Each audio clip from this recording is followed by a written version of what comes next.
এই নাটকটা হচ্ছে, নাটকটা আপনারা বন্ধ করেন। কারণ এই নাটকটার উদ্দেশ্য হলো দেশমালা খালেদাকে সুস্থ দেখায়া তারা একটা অ্যাম্বুলেন্সে করে অত্যন্ত গোপনে বিমানবন্দরে উঠিয়ে দিবেন এবং ওনাদেরকে বলবেন যে আমরা একটা বিশাল এয়ার অ্যাম্বুলেন্সে করে লন্ডনে চিকিৎসার জন্য পাঠাচ্ছি।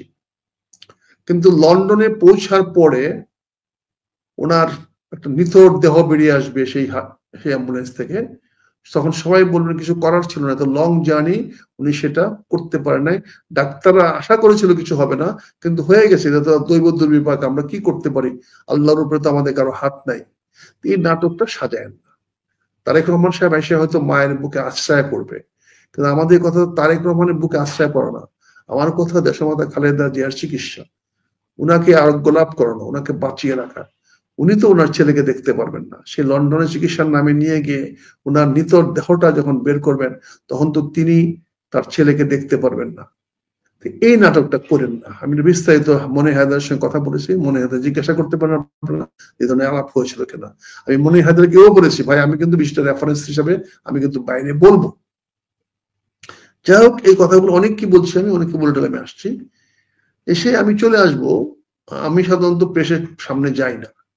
এমনি তো আজকের এই নতুন ছেলেরা আমাদেরকে চিনে না, আর তারা তো এমনি যায় ফাজলামি করতে পারে, যে ওই যে কিছু বকশিস দিতে পারে, ওদের রিপোর্টটা ওদের কাছে যায়। মানে আপনার জঘন্যতম আজকের এই সাংবাদিকতার পেশাদারিত্ব, বুঝতে পারছেন না? ওই একটা ইন্টারভিউ নিয়েই হাত পাতে, পকেটে হাত দেয়, বুঝছেন না?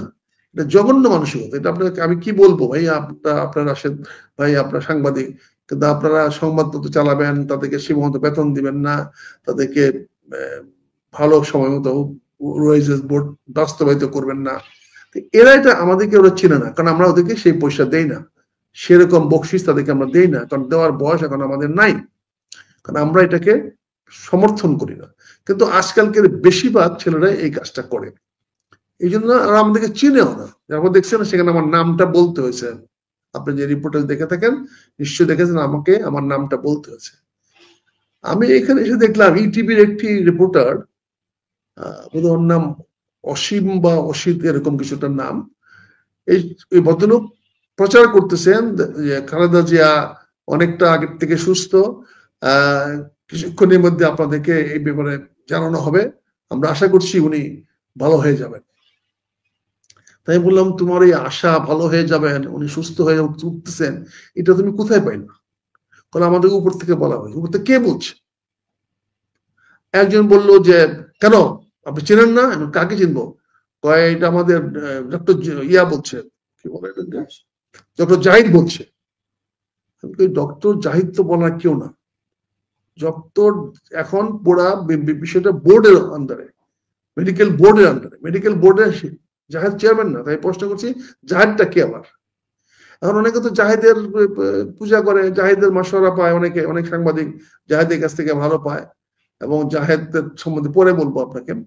এখন প্রশ্ন হয়েছে, এবং এই জাহেদ আপনাদের খুব প্রিয় ছিল, আপনাদের এনএসআই ডিজিএফআই খুব প্রিয় ছিল, খুবই প্রিয় মানুষ ছিল, খুবই বিশ্বস্ত এবং অত্যন্ত অনুগত বাধ্যগত লোক ছিল। আমরা দেখেছি গত 15 বছর।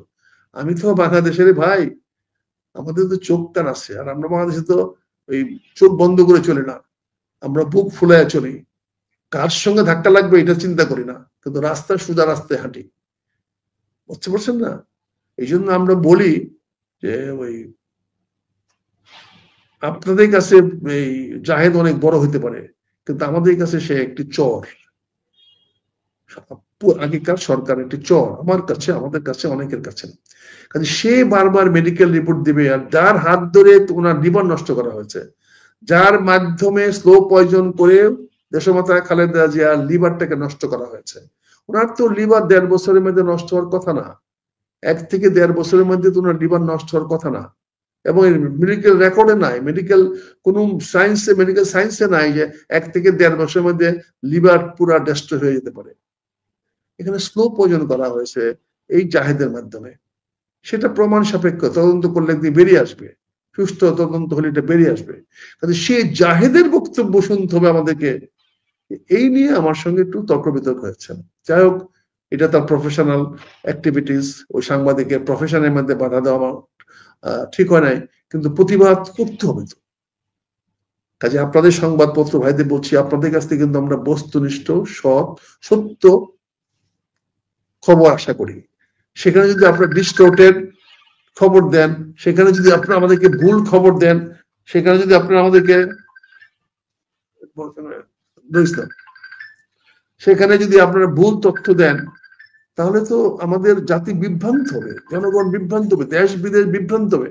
কারণ অনেক বিদেশিরা আছে যারা ওই নিউজটুকু নিয়ে তাদের প্রধানমন্ত্রীকে জানায়, তারা ওই টেলিভিশনে নিউজটুকু কাট করে নিয়ে তার পররাষ্ট্র মন্ত্রণালয়ে বা তার ওই রাষ্ট্রদূতের মাধ্যমে তার দেশে জানায়। It's very important. যারা দেশমাতা খালেদা জিয়া নিয়ে কনসার্ন, তারা কিন্তু প্রতি ঘন্টায় ঘন্টায় খবর নিচ্ছেন ওনার কি অবস্থা হচ্ছে না হচ্ছে, এবং সারা বাংলাদেশের জনগণ কিন্তু তাকিয়ে থাকে টেলিভিশনের স্ক্রিনের দিকে যে তারা কি বলে। কিন্তু আজকে দুর্ভাগ্য, এবং সবচেয়ে দুর্ভাগ্য কি জানেন, আমি যখন কথা বলতে গেলাম তখন তারা একটা লোকের ইশারায়, একজন ইশারায় সমস্ত ক্যামেরা একসঙ্গে অফ হয়ে গেল। তাতে বুঝতে পারছেন সিন্ডিকেটটা কত বড়। অর্থাৎ তারা যে নিউজটা করতেছে, এই নিউজের বাইরে কোনো নিউজ তারা দিবে না, এবং দেয় নাই। কালকে আমার নিউজ দিতে পারে নাই। দুর্ভাগ্যক্রমে যেহেতু আমি অনলাইনে প্রোটেস্ট করেছিলাম, দুর্ভাগ্যক্রমে যেহেতু আমার অনলাইন যখন চলতেছিল তখন করেছিলাম, ফলে জিনিসটা হাইড করতে পারে নাই। আমি এই জন্য অনলাইনে তাকে বাধাটা দিয়েছিলাম। আল্লাহর কাছে শুক্রিয়া যে আমার তখন ওই মুহূর্তে অনলাইনের সেন্সটা কাজ করতো, তাহলে আমি হয়তো বাধা দিতাম না। কিন্তু আমি বাধা দিয়েছি তার বক্তব্যের উপরে, তো ওই জন্য অনলাইনে চলে গেছে, এবং আপনি ফ্রান্সে বসেও সেটা আপনি দেখে ফেলেছেন। যাই হোক, আমি আমার আচরণটা ভদ্রচিত ছিল না। আমি প্রতিবাদ করেছি, প্রতিবাদের কোনো ভাষা হয় না, প্রতিবাদের কোনো ভাষা থাকে না, এবং প্রতিবাদের কখনোই ভদ্রচিত হয় না। আমাকে প্রতিবাদ করতে বাধ্য হয়েছে। আপনাদের সাংবাদিক ভাইরা যদি এতে মনে কষ্ট পেয়ে থাকেন, আমি ব্যক্তিগতভাবে আপনাদের সকল সাংবাদিক ভাইদের কাছে দুঃখিত। আপনারা আপনাদের পেশাগত দায়িত্ব পালন করবেন। কোন অবস্থায় যেন ভুল তথ্য, বিভ্রাটমূলক এবং অসত্য, বিকৃত খবর, গুজব, এগুলো যেন আপনাদের মাধ্যমে প্রচারিত না হয়, এটা আপনাদের কাছে আমাদের বিনীত অনুরোধ এবং আবেদন থাকবে। আপনি অফ। আমরা আপনাদের মানসিক অবস্থা বুঝি, যার কারণে এটাও বুঝতে পেরেছি হয়তো হঠাৎ করে হয়েছে। কারণ আপনাকে আমি চিনি দীর্ঘদিন, আপনার কাছে এই ব্যবহার জীবনে দেখিনি আমি। তো এই জন্য আমার কাছে খুব একটা মনে হয়নি, কিন্তু অনেকে আলোচনা করতেছে, এটা আমি চিন্তা করলাম যে না, আক্তার ভাই কি টাইনে জিজ্ঞেস করা দরকার আমার। যেমন এখন এখানে এই যে কমেন্টসে অনেকে আমারে বলতেছে, ও ভাই আপনি যে শেখ হাসিনার খবর নেন, আপনি খালেদা জিয়ার খবর নেওয়ার কি দরকার?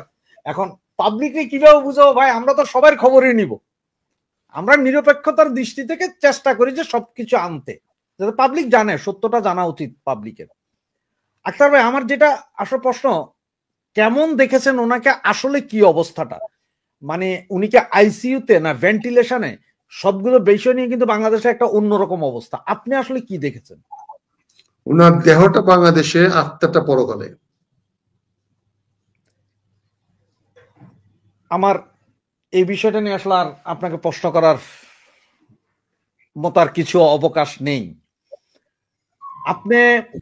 আমি আমার ফ্র্যাঙ্ক কনফেশন দিলাম। জি, আমি আমার অনুভূতি, আমার দৃষ্টিভঙ্গি, আমি পারিপার্শ্বিক দেখে বললাম যে উনার নিতর দেহটা বাংলাদেশে এখনো এভারগ্রিন হাসপাতালে আইসিইউতে আছে, কিন্তু ওটার ভিতরে কোনো আত্মা নাই। সে আত্মা ইতিমধ্যে চলে গেছে আল্লাহর কাছে। আক্তার ভাই, আপনি হসপিটালে ছিলেন 3 দিন বা 4 দিন আগে, সম্ভবত হসপিটালে ছিলেন। আমি এখনো হসপিটাল থেকে শুয়ে কথা বলতেছি আপনার সাথে। আচ্ছা, এখনো আপনি ওই দিন একটা ইয়েতে বলেছিলেন, লাইভে, এই পূর্ণিয়া ভিউ তে বলেছিলেন যে এই যে আপনার সেনাবাহিনীর যে প্যারেডটা হলো, ওখানে নিয়ে যাওয়াটা ভুল ছিল, বা ডাক্তার, ওনার যে পার্সোনাল ডাক্তার আছে, তিনি কিভাবে এই অনুমতিটা দিলেন? আমাদের হিসাবও তাই বলে যে ওনার যেই রোগ বলা হচ্ছিল সেটাতে ওইখানে নেওয়াটা ভুল ছিল। আপনি এই ব্যাপারটা আরেকবার একটু ভেঙে বলবেন? কারণ ওই দিন রাতের এই জিনিসটা কিন্তু অনেকে শুনে নেই, কারণ অনেক রাত হয়ে গিয়েছিল। যার কারণে আমি আপনাকে আবারও সেই জিনিসটা একটু রিপিট আমি আসলে 23 তারিখে দশমাতা খালেদা জিয়া ভর্তি হওয়ার পরে 24 তারিখ সকালে যখন মেডিকেল রিপোর্ট দেখলাম যে ওনার হার্টে ইনফেকশন হয়েছে এবং লাঞ্চে পানি ঢুকেছে এবং তার সারা শরীরে পানি, তখন এটা নিয়ে আমি কিছু আমার বন্ধু বান্ধব সিনিয়র ডক্টর যারা তাদের সাথে আলোচনা করলাম এবং আলোচনা করে যেটা ওনারা বললেন যে ওনাকে ঠান্ডা লাগানোটা ছিল একটা ভয়ানক ভুল সিদ্ধান্ত। কারণ হার্ট ইনফেকশন হইলে হার্ট এক্সপ্যান্ড করতে পারে না, এক্সপ্যান্ড করতে তার কষ্ট হয়, কারণ একটা জায়গা তো ইনফেকশন হয়ে গেছে, সেখানে ব্যথা পায়। হাতটা তো আপনি একটা হাত যদি একটু ব্যথা পান, ইনফেকশন থাকে, তাহলে কিন্তু আপনি এখানে ধরতে পারবেন না বা এই জায়গাটাতে কাজ করতে পারবেন না, কাজটা অন্য জায়গাতে করতে হবে। হার্টটা একই অবস্থা, যেটুকু জায়গাতে ইনফেকশন আছে এইটুকু জায়গার মধ্যে চাপ দিতে পারে না, চাপ দিলে ওই ব্যথাটা ওনা বাড়ে, ইনফেকশনটা ব্যথা হয়।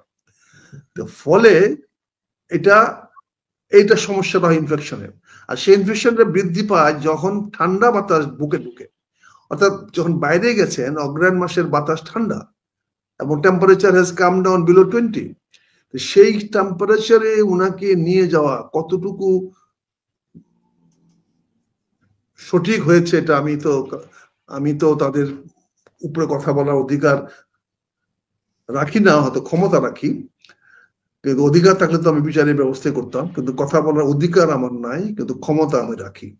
অধিকার নাই এই জন্য যেহেতু আমি বিএনপি থেকে কোনো বহিষ্কৃত একজন মানুষ, আমি দলহীন, দলছুট বা দলবিহীন একজন মানুষ। I am by myself. আমি একজন রাজনীতিবিদ, একক রাজনীতিবিদ, এবং আমি একাই এখন রাজনীতি করার চেষ্টা করছি। আমার সে রবীন্দ্রনাথের বিখ্যাত কথা, যদি তোর ডাক শুনে কেউ না আসে তবে তুই একলা চল, একলা চল, একলা চল। আমিও সিদ্ধান্ত নিয়েছি, আমিও একলা চলবো। আমার যা বলার কথা, আমার হৃদয় নিংড়ানোর কথা, দেশের ভালোর কথা, জনগণের ভালোর কথা, তাতে যত রক্ত চক্ষু আমার উপর আসুক না কেন, যতই হামলা মামলা হোক না কেন, বাকি জীবনটা আমি এই ধারাটা অব্যাহত রাখার চেষ্টা করব। এখন প্রশ্ন হচ্ছে, আপনারা মিডিয়া যদি আমার সঙ্গে সহযোগিতা না করেন, আপনারা সুযোগ আমাকে না দেন, তাহলে তো কোনোদিনই বলতে পারবো না। আপনি কোন দল বিশ্বাস করেন সেটা বড় কথা না। আমি আপনার মাধ্যমে আমি আমার জনগণের কাছে যেতে চাই।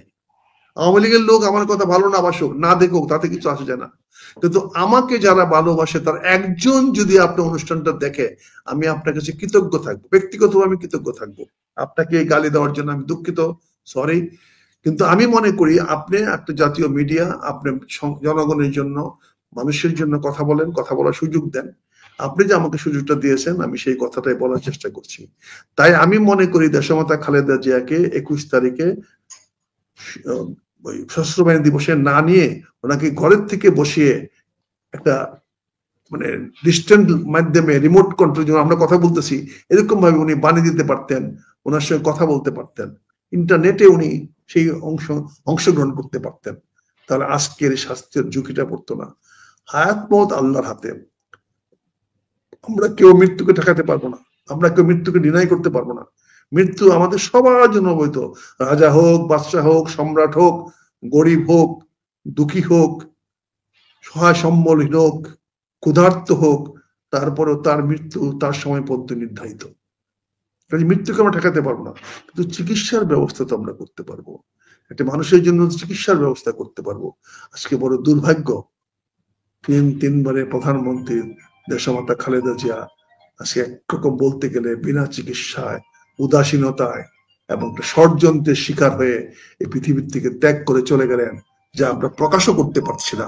এটা নিয়ে ষড়যন্ত্র হচ্ছে। কাজেই আপনার এই মিডিয়ার মাধ্যমে আমি জনগণকে জানাতে চাই, আপনি যে মনে করেন না কিছু, ভাই, দেশমাতা খালেদা জিয়াকে 21 তারিখে ঠান্ডা বাতাসে নিয়ে যাওয়া ছিল আমাদের মহা ভুল, মহা অন্যায়, মহা সিদ্ধান্ত। যারা সিদ্ধান্তগুলো নিয়েছে তাদেরকে জবাব দিয়ে আওতায় আনা উচিত, তাদেরকে জবাব দিয়ে আনতে হবে। এটা আমার আপনার মাধ্যমে আবেদন থাকলো। আমি যদি আপনার মিডিয়াতে আমাকে এরকম সুযোগ দেন, জানি না আগামীতে সুযোগ দিবেন কিনা। সবাই তো আমরা দল কানা, দলের পক্ষে দলের মধ্যে কথা বলি, তা আমি একজন স্বাধীন চেতা মানুষ, একা কথা বলি। আমাকে যদি সুযোগ দেন আমি কৃতজ্ঞ থাকবো আপনাদের কাছে এবং ধন্যবাদ জানাবো আপনাদের কাছে, যাতে আমি জনগণের কাছে আপনাদের মাধ্যমে পৌঁছাতে পারি। এবং আক্তার ভাই, সবসময় আমি শেষ শুধু করি, আপনি না, যদি আগামীকাল যদি তারেক জিয়াও ইন্টারভিউ দেয় তাতেও আমার কোনো দুঃখ নেই, আমি ওনারটাও নিব, মির্জা ফখরুল ইসলাম আলমগীরেরটাও নিব, আমি সবারটাই নিব। কারণ হচ্ছে যে আমি দল করি, কোন দল করি সেটা হচ্ছে পরের কথা, কিন্তু আমরা আলোচনা তো করতে পারি as a man, as a human being আমরা আলোচনা তো করতে পারি সবাই। এক একজনের এক এক মতামত আছে। যেমন এখন আপনাকে একটা প্রশ্ন করব যেটা হয়তো আপনার ভালো নাও লাগতে পারে, সেটা হচ্ছে যে আপনার এই যে ইয়াসির আরাফাত কিন্তু আমি উত্তর আপনাকে দিব পরিষ্কার ভাবে। জি, ইয়াসির আরাফাত যখন মারা যায়, ইয়াসির আরাফাতকে কিন্তু মুমূর্ষু অবস্থায় ফ্রান্সে নিয়ে আসা হয়েছিল, এটা জানেন কিনা জানি না। জি। এবং ওই সময় আমি যেহেতু ফ্রান্সে থাকি, সুতরাং ওই সময় একজন টিভি সাংবাদিকের সাথে আমার ওখানে যাওয়ার সৌভাগ্য হয়েছিল, ওনার সে হসপিটাল পর্যন্ত। তো আরবিতে ওনার ওয়াইফ যা বলতেছিল, আরবিতে আর আমি বুঝি না, একজন আরবি উনি আবার আমাকে ইংলিশ ট্রান্সলেট করে দিচ্ছিলেন, এবং আমি ওটাকে আবার উর্দুতে, মানে পাকিস্তানে এক টিভি সাংবাদিকের সাথে গিয়েছিলাম, তাই আমি খুব হিন্দি ভালো বলতে পারি বিদায় ও বলছে তুমি একটু ট্রান্সলেট করো, আমি ট্রান্সলেট। তো ওখানে বলা হচ্ছে যে ওনাকে স্লো পয়জনিং দেওয়া হয়েছে এই সেই, কিন্তু ফ্রান্সের ট্রিটমেন্টে ওরা বললো যে না, এটা আসলে স্লো পয়জনিং বা এত লং এগুলো হয় না, যা হয়েছে গত 1-1.5 মাসের ভেতরে ওনার শারীরিক অবস্থার প্রচন্ড অবনতি হয়েছে, এটা বললো। তো এই জন্য যে স্লো পয়জনিং আপনি যদি বলেন, বা আমরা যদি স্বীকার করি যে 17-18 বছর ধরে উনি তো জেলে তো ছিলেন, উনি তো হসপিটালেই ছিলেন, এর আগেও উনি তো হসপিটালাইজ ছিলেন। তো সে হসপিটালাইজ ছিলেন, এটা স্লো পয়জনিং বা নিউমোনিয়ায় যে বয়স, আমার বাবার বয়সও ওনার বয়সের প্রায় সেম, আপনার বয়সও সেম। আসলে আপনারা তো এখন আপনাদের যে বয়স এটা বাচ্চাদের সমান, আপনাদের বডি কন্ডিশন এটা সদ্য ভূমিষ্ঠ বাচ্চা সেম আপনাদের অবস্থা, সামান্য ঠান্ডাতেও প্রবলেম, সামান্য গরমেও প্রবলেম। 17 মাস ধরে উনি দেশের বাহিরে বা উনি ইংল্যান্ডে এসে চিকিৎসাও করে গিয়েছিলেন, উনি আবার ফেরত গিয়েছেন। ইংল্যান্ডের যে ট্রিটমেন্ট এখানে যা জানলাম যে মোটামুটি ওনার ট্রিটমেন্ট সব দিয়েছেন। এর পরেও গত 2 মাসে এমন কি ঘটলো যে আজকে উনি শেষ হয়ে গেলেন? আপনার কি মনে হয় না তদন্ত হওয়া উচিত? আমি কিন্তু বলেছি আপনাকে, আপনার প্রশ্নের উত্তর আমি দিব। জি, উত্তর নিয়ে দেখি পারবেন? অবশ্যই। দেখেন, আপনি ইয়াসির আরাফাতের উদাহরণটা দিয়ে কি বোঝাতে যাচ্ছেন? যে দেশমাতা খালেদা জিয়াকে খালেদাকে পয়জনিং করা হয় নাই এবং স্লো পয়জনিং করা হয় নাই, এটা বলতে চাচ্ছেন? হ্যাঁ হ্যাঁ, ওইটাই বুঝতে চাচ্ছেন। ইয়াসির আরাফাত গিয়েছে, তাকে স্লো পয়জনিং করা হয় নাই, এটা হয়তো ফ্রেঞ্চ গভর্নমেন্টের পলিসি ছিল যে বিষয়টা জানে ইসরায়েলের মধ্যে বা ইসরায়েলদের বিরুদ্ধে কোন রকম আক্রোশ সেখানে তৈরি না হয়। পলিটিক্যাল নিউজ আর ভিউজ এক জিনিস নয়। রাজনৈতিক নেতাদের সম্বন্ধে মানুষ সবসময় সত্য কথা বলে না, এখানে অনেক স্থান কাল পাত্র ভেদ করে বলে। আজকে আমরা কেন বলছি দেশমাতা খালেদা জিয়াকে স্লো পয়জনিং করা হয়েছে, এই জন্য বলছি উনি বহুদিন আপনাদের জেলে ছিল। আপনাদের বলতে সরি, মনে করেন আমি আপনাকে পার্টি বলছি না, সরি ভাইয়া, আওয়ামী লীগের সরকারের জেলে ছিল এবং চিকিৎসা, বিনা চিকিৎসা, অতি চিকিৎসা, এই চিকিৎসা, দেশের চিকিৎসা, বিদেশে যা দিতে দিবে না, এই ধরনের অনেক কিছু হয়েছে। কাজে আমরা তো অভিযোগ করতে পারি না, এটাই করা স্বাভাবিক। কারণ একজন মানুষের লিভার সিরোসিস 1 থেকে 1.5 বছরের মধ্যে হয় না। এরকম কোনো ইতিহাস, এরকম কোনো মেডিকেল হিস্ট্রি আপনি দেখাতে পারবেন না যে একটা স্বাভাবিক মানুষ যে এক্সটেন্সিভলি ড্রিঙ্ক করে না বা যে এক্সটেন্সিভলি অড ফুড খায় না, তাদের লিভার সিরোসিস হওয়ার চান্স খুবই কম। আর সেখানে 1.5 বছরের মাথায় ওনার সেই লিভার পুরাটাই ফেল করে গেল। লিভার সিরোসিস এত বড় আকার ধারণ করলো, ফেল করে গেল। আমি ডক্টর জাহিদ সম্বন্ধে আপনাকে যে বলছি, ডক্টর জাহিদ সাহেব অত্যন্ত মিডিওকার একজন ডাক্তার, খুব একটা ভালো ডাক্তার না, উনি উচ্চমানের ডাক্তার না। উনি প্রফেসর হয়েছেন বিএনপির কোটায়, উনি আমাদের এখানে একটা ফার্মাসিউটিক্যাল দিয়েছেন আমাদের পাকুন্দিয়াতে, সেটারও মালিক হয়েছেন উনি এইখানে চাকরি করার সুবাদে। দেশমাতা খালেদা জিয়ার চাকরি করার সুবাদে আওয়ামী লীগের কাছ থেকে উনি একটা ফ্যাক্টরির মালিক হয়েছেন। সেই ফ্যাক্টরিটা আওয়ামী লীগের লোকদের সঙ্গে পার্টনারশিপে আছে আমার এই নির্বাচন এলাকা পাকুন্দিয়াতে। আমি অন্য পার্টনারদের স্বার্থে ফ্যাক্টরিটার নাম বলছি না, কিন্তু আপনারা পরীক্ষা করে দেখতে পারেন। তো ওই ভদ্রলোককে যদি কোনো একজন খুব নাম করা ডাক্তারের নামে, আওয়ামী লীগের ডাক্তার নামে যদি বলা, বেটা তুমি এই ওষুধটা খাওয়া 7 দিন, it will be all right. এই ওষুধটা বোঝার মতো ক্ষমতা আল্লাহ এখনো হয়তো জাহেদকে দেয় নাই, অথবা জাহেদ কোনো না কারণে ওইটাতে কম্প্রোমাইজড হয়েছে। এই কম্প্রোমাইজড হওয়ার কারণে ওনাকে সেটা দিয়ে তখন ওনার লিভার সিরোসিসটাকে করে ওনার লিভারটাকে ধ্বংস করেছে। এটা আমার অ্যাজাম্পশন না, এটা আমার প্রিজাম্পশন না, এটা আমার ডিডাকশন। পরিস্থিতিতে আমাকে বলতে বাধ্য হচ্ছে, এটাই আমাদের ফাইন্ডিংস, এটাই বলতে পারি। না হলে 1.5 বছরের মাথায় দেশমাতা খালেদা জিয়ার লিভার সিরোসিস হতে পারে না, মেডিকেল সায়েন্স সেটা বলে না। এর কোনো প্রমাণ থাকলে আসেন বলেন, কথা বলবো। তৃতীয়ত আপনি দেখেন, ওনাকে ভর্তি করা হলো 23 তারিখ রাত্রে নিয়ে আসা হলো রাশেদ ভাই। 23 তারিখে রাত্রে এনে ওনার রক্ত অল তার সকল তো রক্ত ডায়াগনোস্ট করা।